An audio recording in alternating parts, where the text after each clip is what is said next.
బండి సరోజ్ కుమార్ యూట్యూబ్లో సినిమాలు చూసే వాళ్ళకి పరిచయం అవసరం లేని పేరు.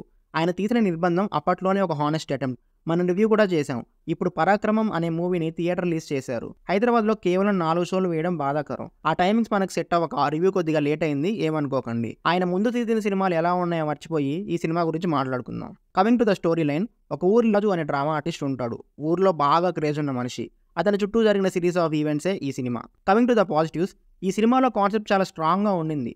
హీరో వాళ్ళ ఫాదర్ ఒక ఇన్సిడెంట్ వల్ల చనిపోతాడు. దాన్ని ఊర్లో ప్రజలకి డ్రామాని యూస్ చేసి ఎలా కన్వే చేశాడు అనే కాన్సెప్ట్ చాలా కొత్తగా ఉండింది. అండ్ తను రాసుకున్న ప్రతి క్యారెక్టర్కి క్యాస్ట్ చేసిన యాక్టర్స్ పర్ఫెక్ట్గా సెట్ అయ్యారు. అండ్ పర్ఫార్మెన్స్ వైజ్ కూడా బాగా చేశారు. బండి సరోజ్ కుమార్లో ఇది ఒక యూనిక్ క్వాలిటీ. కాస్టింగ్ దగ్గర అస్సలు కాంప్రమైజ్ అవ్వడు.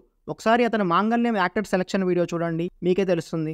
మీరు మన ఛానల్ని ఇంకా సబ్స్క్రైబ్ చేసుకున్నట్టయితే సబ్స్క్రైబ్ చేసుకొని పక్కనే ఉన్న గంటను కొట్టండి. ఈ మూవీలో బీజిఎం చాలా యూనిక్గా ఉంటుంది. మూవీ టోన్కి సెట్ అయ్యేటట్టు ఒక డిఫరెంట్ కైండ్ ఆఫ్ వైబ్ని ఇస్తుంది. అండ్ ఒక ఇండిపెండెంట్ ఫిలింలా చూస్తే సినిమాటోగ్రఫీ ఈస్ గుడ్.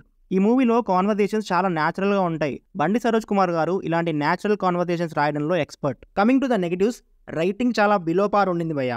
ప్రతి 10 minutesకి ఒక డిఫరెంట్ కాన్ఫ్లిక్ట్ వస్తుంది. అసలు హీరో ఏం చేస్తున్నాడు, ఎందుకు ఇలా చేస్తున్నాడు, అవుట్ ఆఫ్ నో వేర్ కొన్ని డైలాగ్స్ చెప్తాడు. అవి ఎందుకు వస్తాయో కూడా క్లారిటీ ఉండదు. Screen play is also underwhelming. Scenes అన్ని పాస్ట్ అండ్ ప్రజెంట్కి ఫ్లిక్కర్ అవుతూ ఉంటాయి. అవేవి కూడా అంత ఎంగేజింగ్గా ఉండవు. ప్రాపర్ బ్యాక్గ్రౌండ్ వర్క్ లేకుండా అప్పటికప్పుడు ఏదో చేసేద్దాంలే అనుకొని చేసినట్టు ఉంటాయి. వాటికి తోడు ఎడిటింగ్ కూడా సహకరించలేదు. క్యారెక్టర్ని కేజీఎఫ్లో రాకీ బాయ్ రేంజ్ క్యారెక్టర్లా చూపించాలి అనుకున్నారు. బట్ ఆ క్యారెక్టర్కి ప్రాపర్ ఎస్టాబ్లిష్మెంట్ ఉండదు. ఆల్ ఆఫ్ ఎ సడన్ పొగుడుతూ ఎలివేషన్స్ ఇస్తూ ఉంటారు. మధ్యలో జస్ట్ హీరోని ఎలివేట్ చేయడానికి out of know where cricket episode వస్తుంది. లంకరాజు క్యారెక్టర్ నిజంగా అంత స్ట్రాంగ్ అయితే దాన్ని పర్ఫెక్ట్గా ఎస్టాబ్లిష్ చేసి తర్వాత ప్రొసీడింగ్స్తో ఒక మెలోడ్రామా క్రియేట్ చేసి అప్పుడు కదా ఎలివేషన్స్ ఇవ్వాల్సింది. బట్ అది ఇక్కడ జరగలేదు. The biggest negative of the film is social commentary. Social commentary కొన్ని ప్లేసెస్లో హార్డ్ హిట్టింగ్గానే ఉంటుంది. బట్ మోస్ట్ ఆఫ్ ద ప్లేసెస్లో బ్యాక్ ఫైర్ అయింది. సోషల్ కామెంటరీ ఉండడంలో తప్పు లేదు, బట్ అది స్టోరీ నుండి రావాలి. అంతేగాని అసలు సీన్కి సిచ్యువేషన్కి సంబంధం లేకుండా ఏదో ఒక డైలాగ్ చెప్పేసాం అన్నట్టు ఉంటాయి. అసలు ఎందుకు చెప్తున్నాం అన్నా ఇప్పుడు ఇవన్నీ మనకు అనిపిస్తుంది. కమింగ్ టు ద పర్ఫార్మెన్సెస్, బండి సరోజ్ కుమార్ గారు మంచి పర్ఫార్మెన్స్ ఇచ్చారు.